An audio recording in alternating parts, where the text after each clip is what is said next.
Një 24 vjeçar nga Gostivari dje ka lënduar 2 gishta të dorës së djathtë, ndërkohë që ka qenë duke e pastruar makinën për përzierje të betonit dhe rërës. Ky është rasti i ditë i lëndimeve në punë nga fillimi i këtij viti e deri më tani, ndërsa vitin paraprak e përmbyllën me 26 raste të këtilla, nga të cilët patën epilog fatal. Detajet na sjell kronika në vazhdim.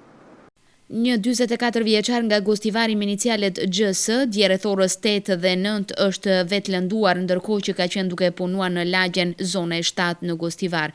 Nga sektori punëve të brendshme njoftojnë se ngjarja ka ndodhur kur ai ka qenë duke pastruar makinën për përzierje të rrërës dhe betonit. Ai ka futur dorën e djathtë për të larguar mbetjet nga makina, ndërsa me të majtën e ka aktivizuar dhe me këtë rast i ka dëmtuar rënd gishtin e madh dhe gishtin tregues së dorës së djathtë. I lënduari është dërguar në spitalin e Gostivarit, por për shkak të seriozitetit të lëndimeve është transferuar për në klinikat e Shkupit. Në vendin e ngjarjes është kryer ekspertizë dhe tani po punohet drejt zbardhjes së të gjitha detajeve që quhen në lëndimin e 44 vjeçarit. Ky është rasti i dytë për këtë vit në regionin e Gostivarit që një punëtor lëndohet duke qenë në krye të detyrës. Gjatë vitit të kaluar në regionin më të gjerë të Pollogut ndodhen 26 fatkeqësi në punë, prej të cilave 20 në Gostivar dhe 6 në Tetov. 2 prej tyre përfunduan tragjikisht, ndërsa deri më 12 të tjerë me lëndime të rënda trupore.